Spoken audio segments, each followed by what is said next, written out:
Eclesiastés capítulos 1 al 3. Comenzamos el libro de Eclesiastés y antes de hacerlo me gusta comentaros si sé algo de este libro, si no. Y si os soy sincera, no sé casi nada, por no decir nada de este libro. Nunca me he parado a profundizarlo hasta ahora. Sí que es verdad que solía ver versículos, pero poquitos, pero se ve que hay versículos muy importantes que suelen repetirse, entonces esto sí que lo conocía por encima, pero ya nada más. Luego me ha impresionado bastante que su autor sea Salomón. Había un poco de confusión con los autores porque unos decían que sí era el rey Salomón, pero no les cuadraba ya que el lenguaje y las ideas son del siglo III a.C. y Salomón vivió entre el 970 y 931 a.C. Luego tenían pensado que si era otro descendiente de David, porque al iniciar el libro indica palabras de Coelet, hijo de David, rey de Jerusalén. Por lo tanto, es hijo de David, pero no tenían muy claro si era Salomón. Y por último, también se ha llegado a pensar que era un maestro israelita usando una identidad similar a Salomón. Pero algo que debemos de tener claro es que aquí hay un punto clave y es que hay dos personajes en este libro que son el maestro y el autor. Y el maestro es diferente al autor. El autor es anónimo y es alguien que quiere que escuchemos las palabras que tiene el maestro para decirnos. Entonces esto es bastante interesante. Por lo tanto, la pregunta que os lanzo es, ¿qué es Hebel? Y Hebel es una palabra hebrea que se utilizaba en la antigua poesía hebrea también y formaba parte del repertorio de imágenes. Aquí dice que como agua, sombra o humo servían para describir la fragilidad y el carácter efímero de la condición humana. Según he estado observando, lo que más se suele repetir en este libro es esta palabra, Hebel, Hebel, todo es completa Hebel. Y Hebel, para que lo entendáis mejor, también se puede referir a un sinsentido, que nada tiene sentido, que todo es un sinsentido. Entonces, esta palabra, otras traducciones que tiene también es vapor, humo, y se utiliza incluso por 38 veces en este libro. Y esto es una metáfora de la vida. Por un lado, tenemos que es temporal y que es pasajera, porque nosotros aquí tenemos un tiempo limitado, y por otra parte, tenemos que es un enigma y una paradoja, porque nunca sabemos lo que va a pasar por muy seguros que podamos estar de nuestra vida. Entonces, lo que se dice es que la vida es como correr tras el viento, y se repite constantemente esto. Por lo tanto, ¿cuál es la meta básica que tiene este autor anónimo que quiere que escuchemos lo que dice el maestro, lo que quiere transmitirnos? La meta básica de este es permitir, ojo a esto, que el maestro desarme todas las maneras que encontramos significado y propósito separado de Dios. Es decir, nos va a plantear un mundo con Dios, o sea, la vida con Dios y sin Dios. Y la pregunta de este libro realmente es que si Dios importa o no. Es que es una locura.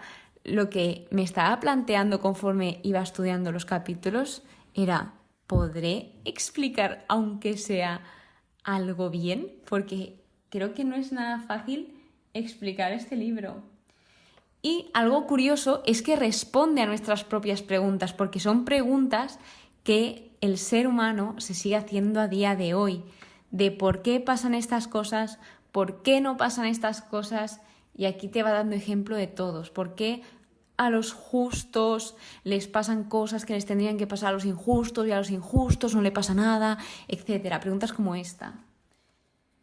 Luego también lo que hace es apelar a hechos universalmente observables y va variando determinados temas, como lo que decía, si tiene que responder a preguntas típicas existenciales del ser humano, También va hablando de diferentes temas, pero principalmente habla sobre la vanidad de las cosas humanas, el sinsentido de las cosas humanas. ¿Qué sentido tiene esto? ¿Por qué esto tiene sentido? ¿Por qué esto no tiene sentido? Y algo que pensaba también es que cómo pierden las traducciones el sentido, porque se ve que no quiere decir vanidad, sino que la palabra hebrea, hevel, es lo que se traduce como vanidad al español, pero tiene mucho más significado, que suele pasar cuando se suelen traducir las cosas en hebreo que en castellano. Entonces, claro, esto tenemos que tenerlo en cuenta en la Biblia porque hay muchas palabras que sí suelen transmitir el mismo mensaje, pero en hebreo tienen un significado mucho más allá, mucho más profundo, o tal vez no quiera decir esa palabra exactamente y lo podemos malentender, etc. Debemos de tener cuidado. También este libro lo que nos ayuda es a reconocer las cosas de la vida como un don de Dios y que por tanto hay que disfrutarlas. Todo lo que se nos va dando no es para que lo escondamos y lo tengamos ahí en un hueco escondidito de todos, sino es para que lo disfrutemos. Así que antes de continuar contándoos alguna cosita más de este libro, es que Eclesiastés también significa Coelet, que es quien os decía, el hijo de David, y Coelet significa alguien que reúna personas. Lo mismo que Eclesiastés, y Eclesiastés significa maestro o predicador en la asamblea. Tiene varias traducciones, pero parece ser alguien que enseña, alguien que, como dice aquí, que reúne a personas. Así que una de las preguntas es, ¿cómo vives la vida en medio de este sinsentido? En medio de este hevel, ¿cómo la vivo? Si me está diciendo constantemente, que esto es como empieza el primer capítulo, que por mucho que haga, me voy a morir. Entonces, ¿cómo voy a vivir la vida en medio de todo esto? Pues lo que se nos dice es que aceptemos que toda la vida está fuera de nuestro control, porque es imposible tener todo bajo control. No podemos, somos humanos. Y que los regalos de Dios son la amistad, la familia, buena comida, un día soleado. Esto es lo que nos va contando en los primeros capítulos. Se nos invita a aprovechar el tiempo a lo largo de este libro, en las dos perspectivas, porque, ojo, aquí el predicador, Coelet, etcétera, el maestro, habla desde su premisa.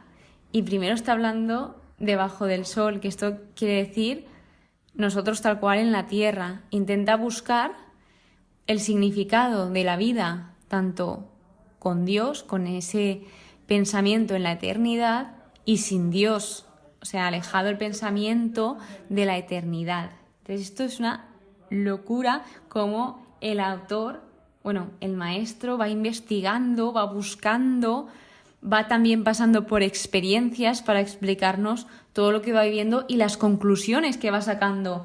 Y en esto se basan todos estos primeros capítulos, y la mayoría de los siguientes también se basa en, pues primero hay unas palabras bastante típicas que son fatiga, mal oficio y atrapar vientos, que se suelen repetir constantemente, que la fatiga se refiere al trabajo penoso y toda pena o sufrimiento.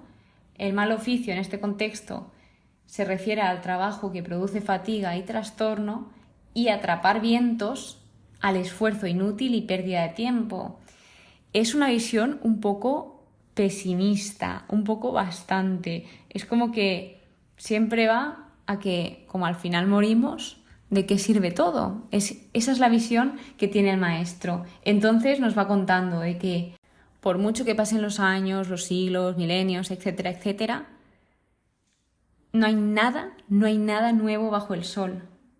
Se refiere a que el ciclo de la naturaleza, todos estos ciclos son inmutables, siguen igual. O sea, nosotros, sí, muy bien, el hombre podrá inventar la tecnología, podrá inventar aparatos, podrán inventar miles y millones de cosas, pero todo esto pasa de moda.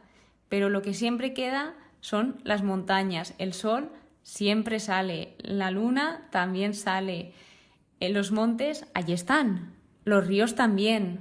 Es decir, esto siempre queda, pero todo lo demás pasa. Entonces aquí dice, cuando se refiere a bajo el sol, que también es muy típico en este libro repetirlo, aquí está mostrando que el interés del escritor era universal y no se limitaban solo a su pueblo. Es decir, estos escritos no eran solo para el pueblo del autor, en este caso sería Jerusalén. No, eran para todo el mundo, para toda persona. Y luego nos explica algo cortito, que es la vida de Salomón, donde se ve como que a pesar de su vida fastuosa, espléndida, lujosa, y a pesar de su sabiduría, no conoció la felicidad. Salomón, si no lo sabéis, él, cuando Dios le dijo, pídeme lo que tú quieras, él no le pidió riquezas, él no le pidió cosas materiales, sino él le pidió sabiduría. Y en la Biblia indica que fue el hombre más sabio. Pero el problema de Salomón es que a pesar de tener esta sabiduría, no supo cómo utilizarla. ¿Qué nos puede pasar? Podemos ser personas muy listas, sabernos muchas cosas de teoría, pero si no sabemos aplicarlas, no nos sirve de nada la teoría. El capítulo 2 es donde nos muestra que esta persona está experimentando cada cosa, sigue buscando, va indagando en cada asunto, cada respuesta, lo quiere saber todo, y se va dando cuenta que la sabiduría aventaja a la necedad como la luz a las tinieblas. Esta es una de las cosas que más destaca. Luego se da cuenta y llega a la pregunta de ¿quién sabe si mi sucesor será sabio o necio? Diciendo, estoy trabajando toda mi vida para esto y luego, una vez ya no esté, ¿cómo se gastará esto mi sucesor? Entonces, claro, es un pensamiento que le tiene ahí inquieto a esta persona. Luego nos dice cómo vivir la vida, entre comillas, debajo del sol, cómo sacar lo mejor de una mala situación, y nos comenta que no hay mayor felicidad para el hombre que comer y beber y disfrutar en medio de sus fatigas. Se refiere a que esto es un don de Dios y que, a pesar de que tengamos malos momentos, que saquemos de una mala situación lo mejor. Pasando al capítulo 3, este habla sobre la muerte y nos dice que todo tiene su momento y cada cosa su tiempo bajo el cielo. Aquí nos va narrando una poesía que va describiendo las diferentes estaciones y facetas que tiene la vida. Y luego vemos cómo nos dice cosas buenas, una cosa que está bien, una cosa que vemos buena, pero de repente viene lo contrario, el malo, y vemos cómo al final es inevitable tener problemas y también es inevitable el mal, por desgracia. También esta persona ha estado viendo, dice, he considerado la tarea de Dios. Es decir, que él encontró una respuesta en el trabajo que Dios ha dado al hombre. Y la respuesta es, versículo 11, él ha hecho todas las cosas apropiadas a su tiempo y también ha puesto el conjunto del tiempo, o la eternidad, como queráis llamarlo, en sus corazones. Pero el hombre no es capaz de descubrir la obra que Dios ha hecho de principio a fin. La primera línea de este versículo 11 muestra el equilibrio, todo hecho a su tiempo, equilibrio. Luego, que ha puesto la eternidad en sus corazones, ese anhelo que tiene el ser humano por la eternidad y esa conciencia. ¿Y qué es lo que le mantiene vivo? Pues darnos cuenta de que no somos capaces de descubrir toda la inmensa e infinita obra que Dios ha hecho desde el principio hasta el fin. Entonces nos va mostrando más cosas sobre Dios, nos dice que Dios, todo lo que hace es duradero, que Él es testigo de esto, que Dios es eterno y que Dios restaura lo pasado. También nos cuenta una reflexión que ha sacado sobre la conducta de los seres humanos y es que Dios los prueba y les demuestra que son como bestias. Y por último nos vuelve a comentar que todos han salido del polvo y todos vuelven al polvo, como diciendo que todos morimos. Seamos ricos, seamos pobres, la vida acaba y que hay que aprovechar los momentos. Entonces, bien, esto es un poco de lo que trata Eclesiastés, es el inicio, Espero que hayáis entendido algo, que os haya podido transmitir algo. Es un libro un poco complicado de explicar por los temas que trata, esa profundidad, pero bueno, aquí estamos para intentarlo y para aprender. Así que muchísimas gracias por estar aquí, muchísimas gracias por escucharme. Espero que pases muy buen día y que Dios te bendiga.